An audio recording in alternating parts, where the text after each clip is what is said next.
Warning! This podcast may be the biggest do-over since the gaming episode, circa episode 4 or 5 or 6 or whenever we did it. Also, it may contain bad language and content that some listeners may find useful. I hope so. We're trying to give you those sick facts. That's what Seesaw's all about. Factual, hard-pressing topics and evidence that you can use to help you in your daily life. Nice. I like it. It's never been about that though, has it?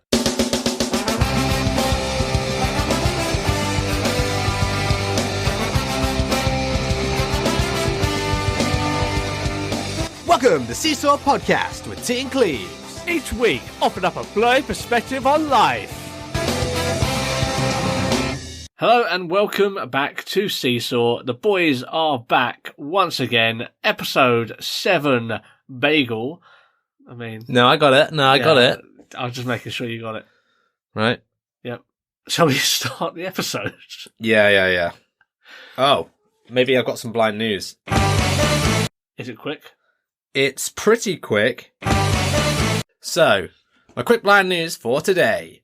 A person in Canary Wharf went to a restaurant called Manjal. I'm not sure if I'm saying that right. Manjal or Manjal. Anyway, with their guide dog. Didn't let them eat there. And now it's basically triggered a licensing review. I was ready to see where you went with that.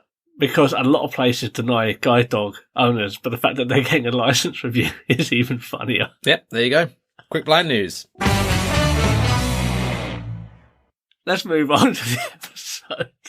So what are we re-recording this week, Cleves? Well, we're re-recording the Gime episode. All night Gimes. So we got drunk the other day and thought it'd be a good idea to record an episode, not knowing that we were far too beyond that point. We got the alcoholic cocktail wrong when we recorded, admittedly. So that's in the bin. I don't even think I'll put that on Patreon. So this time we're going to do the Gime, but as a blinky perspective. Again, because context, you won't know this because, well, unless you're a patron. I used to work in a Gime or gym for like 3 years. I was the manager of one. So this is where the context comes from. I'm not just a bloke just saying stuff. And Cleves is going to ask questions.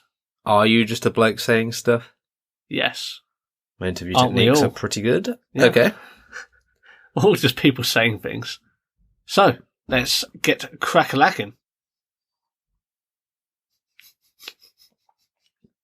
What was that whole crack-a-lacking shit? I don't know. What made it worse is you had a very condescending sip of wine after I said it, as if your patience was running thin with me already. Okay, let's crack on with this. So, T, how do I find a gym? Okay. So, finding a gym. Easy to find a gym, but I think what I was Not if you're blind. So, it's important to go to a gym not based on what the ratings say, but go to a gym that actually is near you. I know people who went out of their way to go to gyms that are just not... Like, they'd have one on their doorstep and they'd be like, no, fuck that. And yeah, the service could be better at other places, but it's a roadblock for a lot of people in general. Like, the further you have to go, the harder it's going to be. And just think of all that mobility shit you have to do on the way. Isn't that extra exercise, though? Not if you get the bus. Or end up being one of these Uber fools. Ubering everywhere. Yeah, so having somewhere close to you, really important. And if you're in a rural area, like, sorry, can't help you, go lift cows. So when you get to that gym, the first thing I'd say is get an induction, especially as a blinky. Because all gyms are different and all their equipment is different and the layouts are different, so get an induction. Doesn't every gym make you do an induction as part of signing up? No. I'm pretty sure they do. They don't. I'm pretty sure they do. They don't. Going from all my experience of never having gone to a gym other than one time when I was 16, or gone to one since, I'm pretty sure you have to have an induction for liability reasons. No. This is bullshit. So you can't just let people use a bunch of gym equipment and not have any kind of liability insurance. That used to be the case, but now it's not. Now you get people to sign a liability waiver. So if they forego the induction process, you're not liable under your insurance if they hurt themselves. Sick. So they have to sign that. I'll be signing that all day. A lot of people do. And those are usually the people who hurt themselves. But T, what is an induction going to cost me? Nothing. It should be free under a membership. But T, what if I have an induction that's only free if I buy a year's worth of membership at £60 a month? Well, most gyms won't make you do that. I know I just said to you, go to the one that's easiest to get to. But a lot of the time, gyms will be very much in the mind of... I think the year contracts are very rare now. Like, super rare. Then how long are they? Usually it's around... Don't keep doing that voice.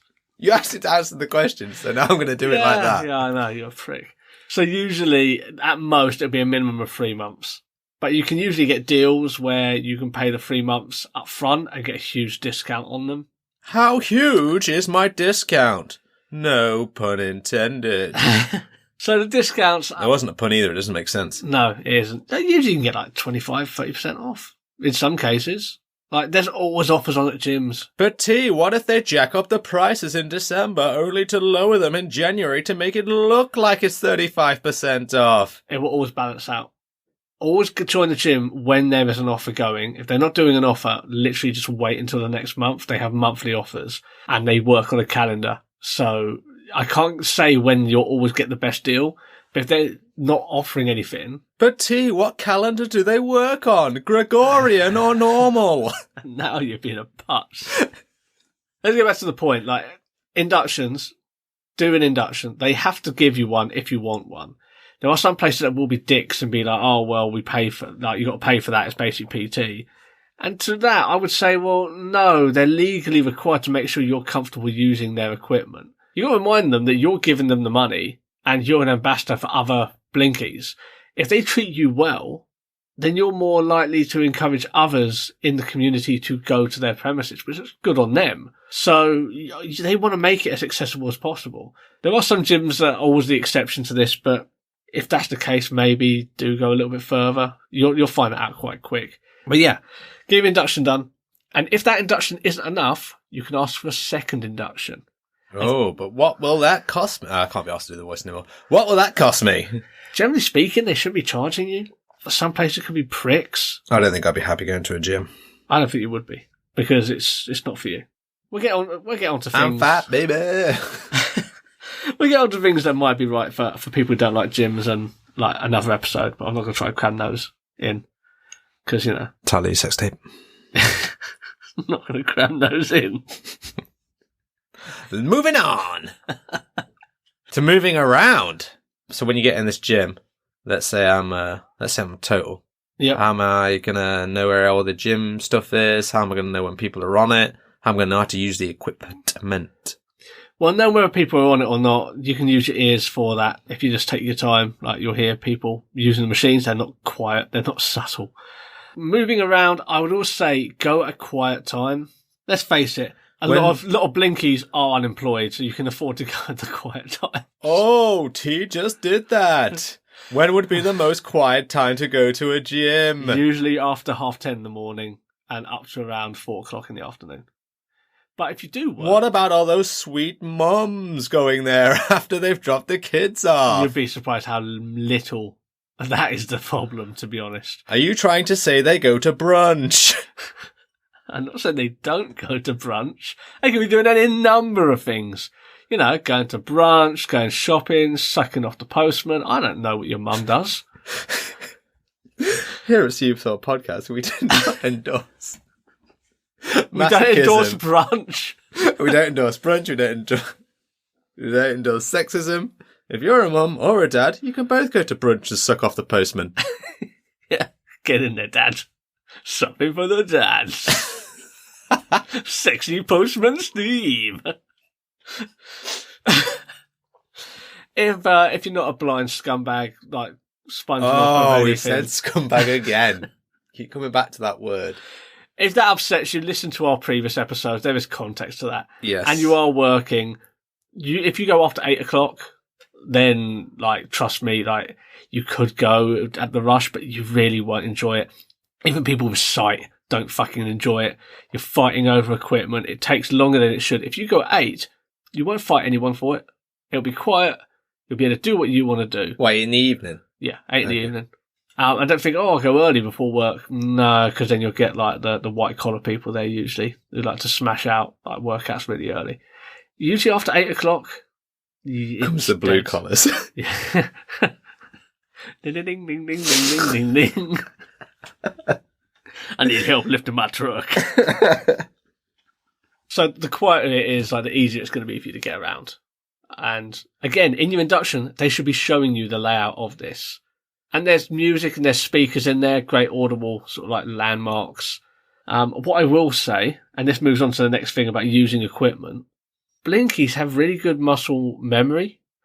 I would say free weights are a much better thing to use for blinkies.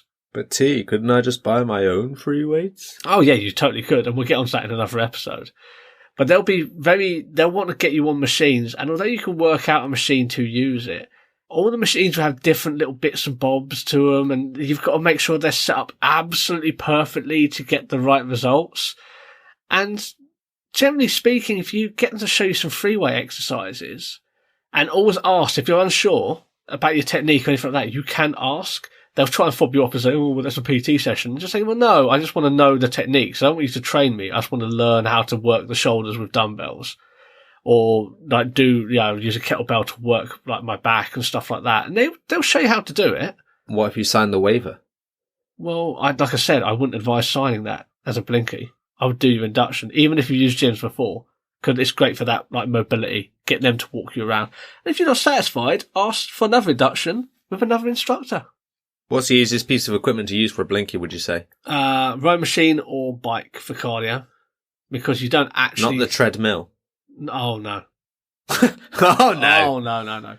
If you want to run, you're better off running down a street and hoping you don't hit a lamppost. Run down the street and get a guide runner. There's lots of really good like guide runner plans out there. But treadmill, some people are okay with them, but I think it's an accident waiting to happen for a lot of casual people. Bikes, row machines, you can't really fuck them up. And then for weights, like the machines, I'd say just sticking to things like kettlebells and stuff like that. If something doesn't feel comfortable, you're not doing it right with like free weights. With machines, you could be doing something wrong, and because the machine's doing half the work, you won't know that you're doing it wrong. Would you recommend the gym classes?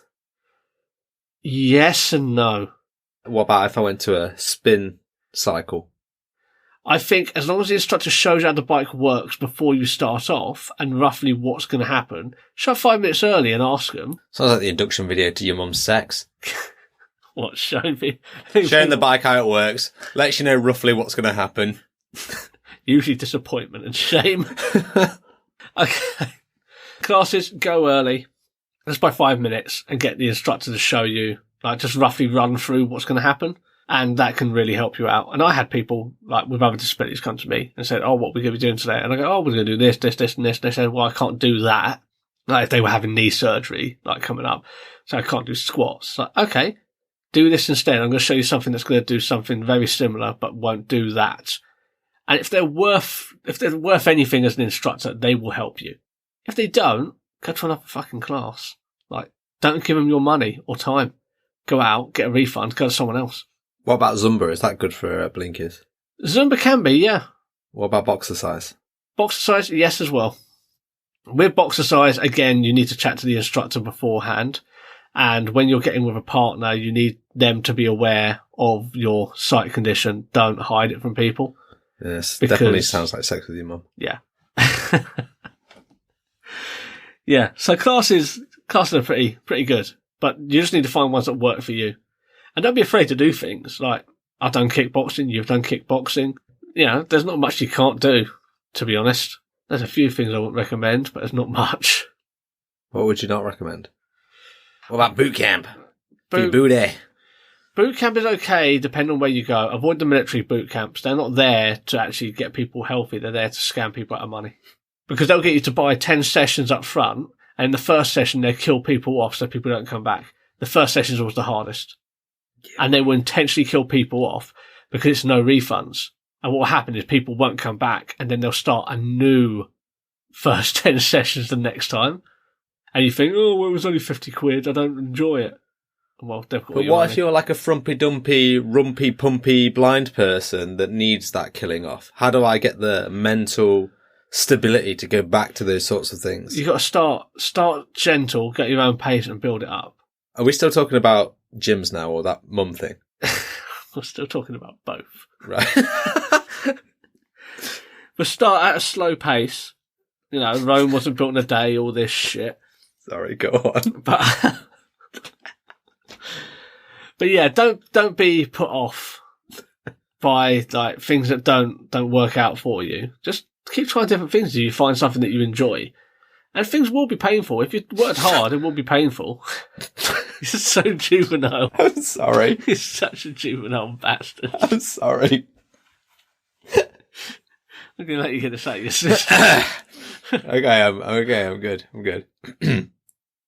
Yeah, so just look for what works for you, pretty much. You can usually get free, like first class for free. Take advantage of those. But avoid these military boot camps, they're fucking shit. Anything that's like, oh, you get them flipping tyres and stuff like that, it only ends badly. Like using sledgehammers and stuff like that. Even non-blinkies hurt themselves at these things. Trust me, they're not worth it. I never did these classes. I always shot them down as a manager. It's like, the risk of people hurting themselves is so astronomically high. It's not worth doing it. It was a fad. Okay, T. What about other parts of the leisure centre? What if I'm blind and want to swim? So swimming, I would say find out the calendar, like the timetable. Gregorian or normal? Do you know what? I don't even know if Gregorian is the normal one. I think it might be. You could have said Mayan calendar. What? Yeah, whatever. Yeah, well, it doesn't fucking matter. So find out the timetable and go again when it's quiet. Don't go just before aqua classes. Don't go just after. Well, you can go just after aqua classes, but don't go before aqua classes because the women. Let's face it, it's women. They will all go for a swim usually beforehand, so we get quite busy. So find out the quiet times. Duty managers, like they'll be able to tell you if you ask to speak to a duty manager. Can they run the pool, basically? When I used to go swimming in my leisure centre, I used to go dead early in the morning. Now, the problem with that is, so do a lot of old people. Mm-hmm. And they don't like to swim. They like to stand at the ends and chat to each other and then do a length every 5 minminutes. Yeah, avoid that. You want to be going... They shouldn't be allowed. Old people should be like the 9:30 bus pass and not being able to go into the swimming baths until 9:30. I mean, that's unavoidable in some cases. But if you go lane swimming times... then that's when people aren't allowed to just hang around. Like, lifeguards will just usher them on. Like, they can't just stand around. And, like, if you're going with a friend, you can ask for a lane. If it's a quiet time, you can ask for a lane if there's two of you. One of you, they're not going to entertain that, really. They can be dicks about it. Like, well, no, we're going to rope off a lane just for you. But then if you say to them, if you phone in advance and say, no, it's quiet time at this time, I'm going to come with another person. Could we have a lane, please? We're only going to do like half an hour, 40 minutes, something like that. What if you're a blinky, right? And you say, I'm a blinky, I need a guide swimmer, can I have a lane? Are they likely to do that? If so, what time's best time? What, are you bringing your guy swimmer? Yeah. I mean, you wouldn't have a guy swimmer. I don't know how that would work. There might be a thing. Well, I'll let you know when you're at the end. Stop! That kind of shit. Yeah, usually have someone to tap them on the head, don't they? I don't know. I think that's what a guy swimmer does. Okay. Well... Yeah, that. You can do, but then I think you'd have to be competitive. Like, you'd have to be on a competitive level for them to entertain that. If you were with another person who was also swimming, then I think that'd be fine. Yeah, the guide. Yeah, but if they're not swimming... Oh, they'll be swimming. Well, how are they going to stop you? Well, they'll be swimming next to you, and then they'll pat you on the head. Suppose they could. Yeah, I think they'd entertain that. That'd be fine. One thing I used to do as well is you can hold on to the lane rope and just do sort of like a half breaststroke. And when you come back along the same way, you even out the other side. They don't like you hanging onto the lane ropes because like they don't want them breaking. But if you just say to them, like, that's what I need, usually they're okay with it. And you will get used to the length of the pool as well. Like, it gets to a point where you don't necessarily need someone to tell you to stop. After 5 bangs on the edge, you'll be alright. Yeah, basically. Hit your head a few times and like you'll know. But hit your head more than 10 times and you'll start to forget. There you go. Just find that sweet spot.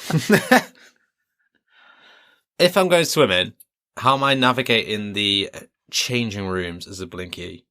Let's at this point say I'm partially sighted rather than full blink. Mm-hmm. Right? If I'm full blink, maybe I've got someone with me. Yeah. You know, guide swimmer, etc. But what if I'm sort of visually impaired? How do I find a locker? So what I would say is, firstly, you want to find the disabled changing room or get someone to show you where that is. That's always your best bet. Is there always a disabled changing room? Is that the thing? Legally required to have one. Oh, okay. Which means you'll have a toilet in there, you'll have a chair, you'll have like a shower. Like it's just that sounds sick. It's basically a disabled toilet, but it has a huge it's just a wet room with a shower in there, and it's all yours. And if you're a disabled couple, great fuck space. Yeah, I mean usually there's a changing table in there, so you can use that. Use the shower. You could. Use the toilet if you're into that, I guess. Yeah, that's true. Funny enough, I saw a sign at work which said, like, help us keep this bathroom clean. And the first thing that on there was, like, a big X next to a toilet with boot prints over the sides of the seat. It's like, please don't stand on the toilet. So I'm like, who's doing that? Oh. I would have thought it was like, don't wear your shoes in the changing room toilets. No, this is at my current work. Oh. Yeah. That's weird.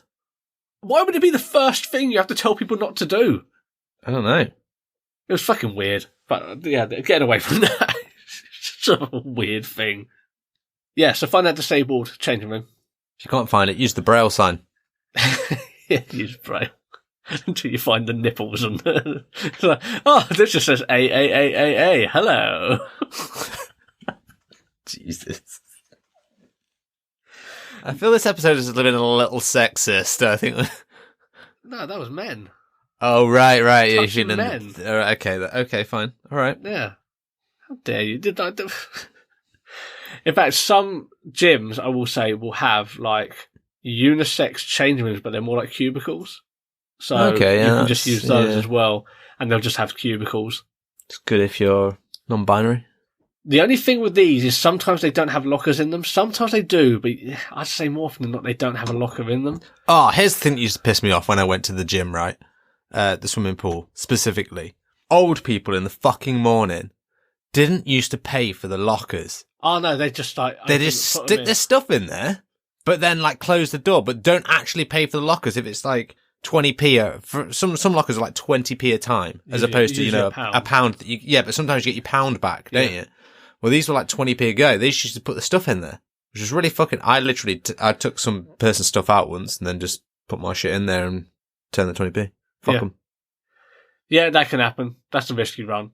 Finding a locker is not too bad. Like, if you just find from like where you've gotten changed, find those first lockers and then check all of those and then go to the next one and just do it in a very systematic way. That's the best way to do it. And feel for the keys. Yeah, basically just feel for the keys. And like, if you have trouble, if you don't know where your locker is when you go back in, just ask a lifeguard. Is there Braille numbers on the lockers? Some do, some don't. It depends. I mean, that is a place where Braille is useful. Yeah, I'll give you that. Actually. Not a lot of places do that. We didn't, unfortunately. But that would have been quite useful.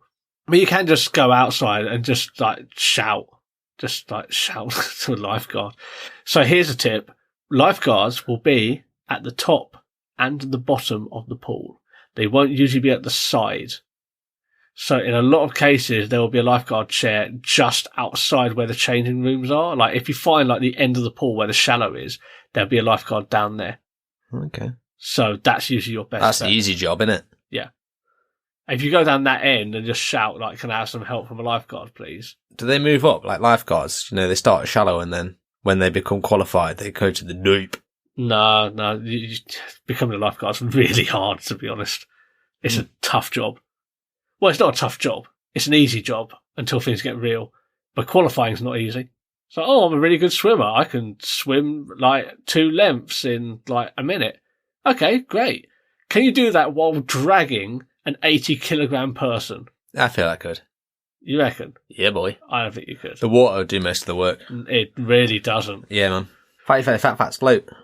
Yeah, but you've got to do it in a timely manner. It's the time. It's not whether you could do it. If you do it in 5 minutes, they're already dead. Mate, in a minute, I can swim to any side of any pool in the world with a fat guy on my back. A minute's a really fucking long time. Yeah, but you've got to get there and back. And back? Why would I need to get back? Because you only need to get him to the side of the pool. Yeah, but then how are you getting them out? You've got to get into the shallow. Yeah. So you could do resuscitation in a shallow end. I don't want to do it in a shallow end. I'll drag him out the deep end. I'll get out on the side and then pull the flabby guy out. Okay, so you've let go of the guy. So you could get out the pool first. Yeah. Right. So now that person's sunk. Or Why is he sinking? Or they're floated away from you. They're not going to float away, are they? I keep hold of his ankle. As you climb out. Yeah. Well, the thing is, they're not going to... The thing is, right, if Dead. they're right... Totally dead. You are full of shit. If you've dragged a guy right to the side of the pool, by the time you jump out in about, 2-3 seconds, that guy's not going to have floated away. Especially in a fucking public swimming pool. Okay. But how are you getting them out? Like, you're going to... Drag him out. You're going to deadlift them out, are you? No, I'm going to drag him out by the ankles. Oh, what, while their head is still under the water? Why would their head be under the water? They're in a pool. They'll fucking float. Why do you think people sink? They're not made of fucking iron. I'm just telling you that this won't happen. All right? Mate, people do not sink. They're not the fucking hull of the Titanic. I'm not saying they sink. I'm just saying what you have in your head is not what happens with a body that is unconscious. You're thinking people are stiff as a board and you can just sort of drag them out. No, They're not. They're all floppy. They're useless. They do not work with you. They're a dead weight. And when you start pulling their legs out of the pool, what's going to happen is you're going to upset the balance. So they might have been floating, but then the head's going under. Yeah, it will do a little bit. And then the body's going under because you're going to tip the balance. And before you know it, you're deadlifting them out, and then bang, the head hits the fucking side of the pool, and now you've got a head injury to deal with. And all this time... Fine, I'll pull them out by the fucking arms then, I guess. Whatever. God damn it. Yeah, so... hopefully, people have got some good input from this stupid episode. It was better than the Orig. Oh, 100%. Wish I hadn't said Orig, that's made me feel sad. Yeah, it made me feel sad. I wasn't going to call you out on it, but yeah, you're into self-shaming nowadays. So. Yeah. Okay. Yeah. So, don't be afraid to ask questions. Just be upfront with people. This is like the summary. Just ask. They will help you. They want your business. They want to retain you. If they don't, you can call them out on it and get some free months and free class and stuff like that. They have to be there to help you. And you can call them out on that shit if they don't. One thing I will say, if you're a guide dog user, don't rely on them to look after your guide dog. I used to think, oh, well, yeah, they can accommodate. Stick them by the machine. You can do, but it's a health and safety nightmare, and that's why they don't really want to do it. It's not like they don't want you to have the dog there, but they don't want to look after the dog, and it can be dangerous in the gym, especially if you're going at busy times. If it's quiet, they might not be bothered. At busy times, then they're going to be concerned. And you do get stupid people that do that sort of thing. They are legally entitled to allow you to. Could raise a licensing issue. That's it. But again, just think of what's sensible. If you don't need your dog there, don't take the dog. If you do, take them. Work something out. Because, yeah, you can. There we have it. There's the Geims for you. Yeah. That, all we need to do is eat power source bars and we're all good. Yep. Good end. I didn't have anything to add to the power source joke. I got that, yeah. I mean, I'm made of apple cores and Chinese newspapers. That's all you need. We will do an episode on other things you can do outside the Geim, because after telling everyone all of this, you don't have to go to the gym. You can do things at home for very little money and get the same results. So. I know, because I did it once. Yep. And we'll go into that in another episode, which won't be the next episode. It'll be another one coming forward. And on that, good night, everybody. Play the links.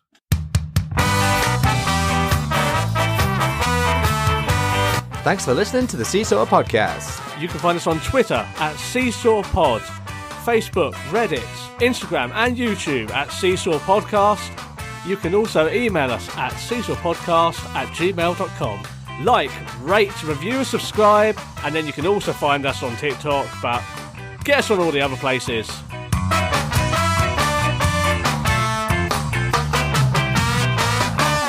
This podcast was recorded in front of a blind audience.